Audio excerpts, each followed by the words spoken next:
جن کو ادبی شعور نہ ہونے کے برابر ہے، ان کو انہوں نے ایسی چیزوں کے پیچھے لگا دیا ہے، ایسی چیزوں کا عادی کر دیا ہے کہ اب جو ہے وہ ان کا معیار چینج ہوتا جا رہا ہے، تبدیل ہوتا جا رہا ہے۔ کئی چیزوں سے مراد آپ کی جدت کی طرف تو نہیں؟ جی جدت دیکھیں، جدت ایک علیحدہ چیز ہے۔ جدت شاعری کی روح رواں ہے۔ اگر شاعری میں جدت نہیں ہوگی تو روایت سے جڑی رہے گی تو وہ شاعری کہیں جا کے رک جائے گی۔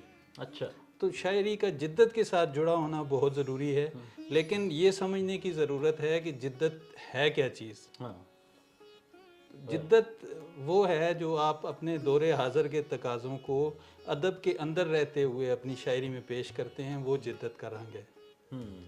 لیکن اگر آپ کچھ ایسی چیزیں جو کہ شاعری میں ان کو لے کے آنا ہی غیر موضوع ہیں، ان کو اگر آپ جدت کا لبادہ اوڑھ کے آپ اپنی شاعری کے اندر لے آئیں تو وہ میرے خیال سے شعر کے ساتھ بھی نا انصافی ہے، اور آپ نے قاری، اپنے دیکھنے والے، سننے والے، اس کے ساتھ بھی زیادتی ہے کہ آپ اس کو جو ہے وہ کچھ اور رخ دکھا رہے ہیں، آپ اس کو شاعری نہیں دکھا رہے۔ تو میرے خیال سے اب ضرورت اس بات کی ہے کہ جو جینون شعراء ہیں، جو اچھے شعراء ہیں، جو اچھا لکھ رہے ہیں، اچھا کام کر رہے ہیں، ان کو ان کا یہ فریضہ بنتا ہے، ان پہ یہ اس وقت ایک فرض ان پہ ہے کہ وہ نوجوان نسل کو شاعری کا اصل رخ دکھائیں، اپنے سنجیدہ کلام کے ذریعے ان کو پہچان کروائیں شاعری کی، تاکہ وہ جس ہاؤ ہو کے پیچھے بھاگ رہے ہیں ان کو یہ سمجھ آئے کہ یہ شاعری نہیں ہے، اصل شاعری یہ ہے۔ ہاں، کیا خوبصورت بات آپ نے کہی۔ اچھا، یہ بتائیے گا کہ یہ جینون اور اچھا لکھنے والے، جی، یہ کون طے کرتا ہے؟ یہ بہت اچھا سوال ہے آپ کا۔ جینون اور اچھا لکھنے والے اس کو طے کرتے ہیں ادب شناس لوگ، ادب شناس قاری، ادب شناس ناظرین، جن لوگوں نے پڑھا ہوا ہے ادب کو، اردو ادب کو، جو اس سے لگاؤ رکھتے ہیں، وہ اس چیز کو طے کر سکتے ہیں کہ کون اچھا کام کر رہا ہے اور کون جو ہے وہ صرف نمائش کر رہا ہے۔ تو یہ بھی ایک ہمارے لیے ایک المیہ ہے کہ وہ ادب شناس لوگ ہمیں اس دور میں کم مل رہے ہیں، کہ جو لوگ کسی ڈفرینشیٹ کر سکیں، فرق طے کر سکیں ایک معیاری اور غیر معیاری چیز کے درمیان، اور اس کو پھر وہ پبلک کر سکیں، لوگوں تک پہنچا سکیں۔ مطلب کہ ایک جو ضرورت ہوتی ہے نا کسی کو سامنے لے کے آنے کی، تو یہ بھی ایک فریضہ ہے، تو اس میں وہ یہ چیز یہاں پہ ہم جو ہے نا وہ لے کر رہے ہیں۔ اچھا، ضرورت اس امر کی ہے کہ اس چیز کو ڈفرینشیٹ کیا جائے۔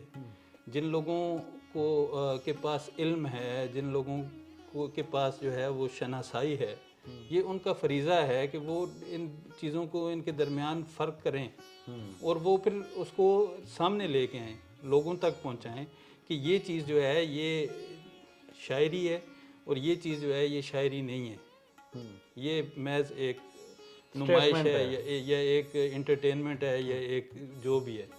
تو یہ چیز نہیں ہو رہی ہے آج کے دور میں، جس کی بڑی اشد ضرورت ہے۔ آپ کے کہنے کا مقصد یہ ہوا کہ ہم آج جو موجودہ دور کے جو شاعر ادیب ہیں وہ قاری کی سطح پہ چلے گئے ہیں، حالانکہ قاری کو اپنی سطح پہ لانے کی لے کے آنے کی ضرورت ہے، بلکہ ان بٹوین یہ ایک درمیان کا ایک سلسلہ ہے کہ آپ نہ تو آپ خود اتنے قاری کے لیول پہ چلے جائیں کہ آپ کو شعری معیار سے نیچے جانا پڑے، اور نہ آپ شعر کو اتنا مطلب وہ روایتی جو شاعری ہے ہماری اس لیول پہ لے جائیں کہ اچھے سے اچھا قاری بھی آپ تک نہ پہنچ سکے۔ وہ بھی تو یہ ایک ڈکشنری کھول کے پہلے آپ کے وہ لفظ کا وہ مطلب، تو وہ دور حاضر کے تقاضوں کو پورا کرتے ہوئے جتنی اردو کی جو ہے وہ فہم بصارت ہے لوگوں میں، اس کے مطابق اس دائرے میں رہ کے، اس سرکل میں رہ کے آپ کو کام کرنا ہے، تاکہ آپ کا پیغام بھی لوگوں تک پہنچ جائے اور آپ کو بھی اپنا معیار برقرار رکھنا پڑے،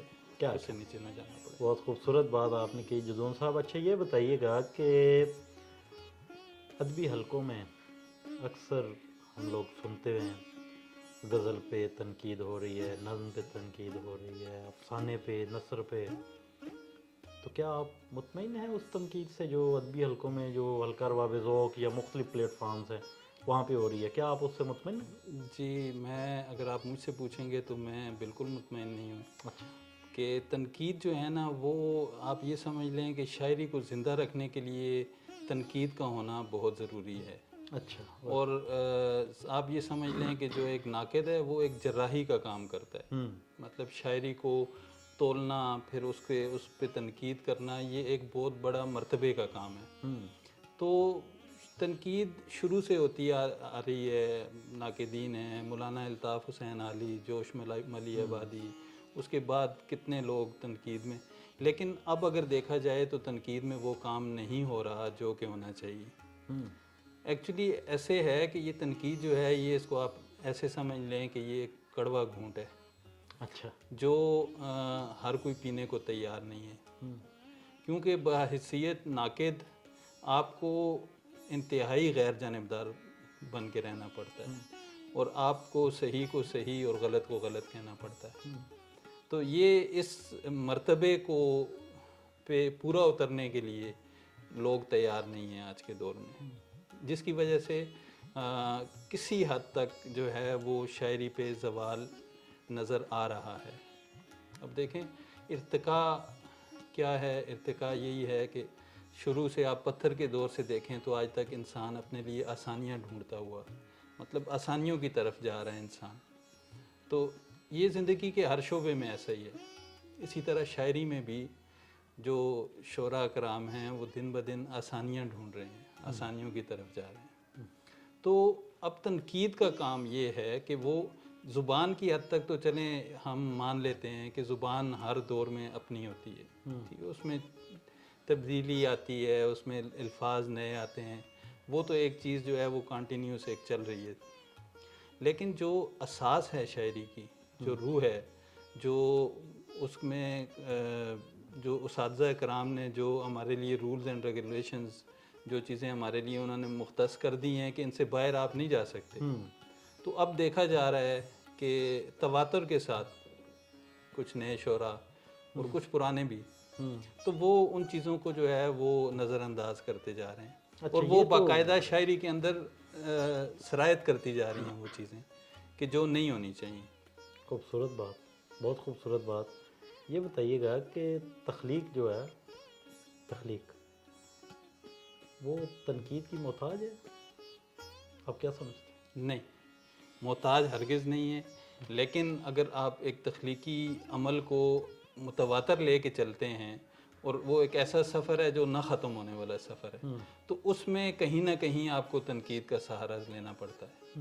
کیونکہ وقت کے ساتھ ساتھ چیزیں جو ہیں وہ ان میں بہت ساری خرابیاں پیدا ہونا شروع ہو جاتی ہیں. تو جب تک ایک ناقد کی نظر سے اس کو نہ دیکھا جائے تو وہ ارتقاء کے ساتھ ساتھ وقت گزرنے کے ساتھ ساتھ وہ چیزیں جو ہیں وہ مولڈ کر دیتی ہیں اس کو، اس کی شکل حیت تبدیل ہونا شروع ہو جاتی ہے. تو اس وجہ سے ایک تنقید کا ہونا، ایک ناقد کا ہونا ادب کے لیے، اردو ادب کے لیے بہت ضروری ہے. واہ کیا کہنے.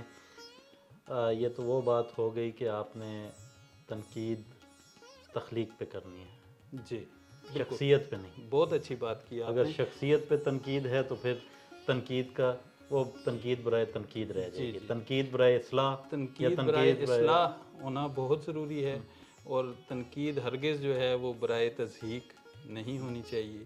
اور دوسری بات یہ ہے کہ یہ ایک رشتہ ہے، ایک میوچل، ایک درمیانی نا، ایک ناقد کا اور ایک ادیب کا ایک رشتہ ہے. ان میں دونوں کو اپنا کردار ادا کرنا پڑتا ہے.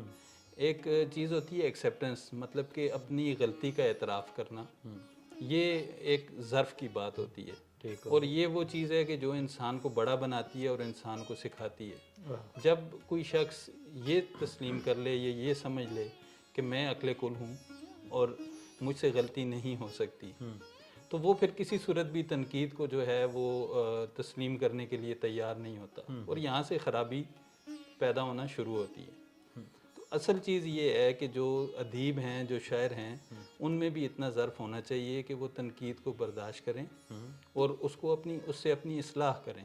واہ واہ، بہت اچھی بات، بہت اچھی بات. یہ ہلکا رباب ذوق کوئی بھی کسی بھی شہر میں، جی لاہور میں مرکز ہے، اس کے بعد راولپنڈی، اسلام آباد میں ایک معتبر حوالہ ہے اردو ادب میں، ہلکا رباب ذوق. بالکل. وہ آپ کو کیا سکھاتا ہے؟ کبھی آپ کا ہوا؟ جی میرا آنا جانا ہوا ہے وہاں پہ. اچھا کام کر رہے ہیں وہ لوگ. وہ بھی اس میں جو ہے وہ تنقید کی جاتی ہے اور تنقید برائے اصلاح بھی ہوتی ہے اس میں. وہ ایک ملا جلا، آپ جہاں جس جگہ پہ بھی چلے جائیں نا تو آپ کو ایک جیسے لوگ کہیں بھی نہیں ملیں گے.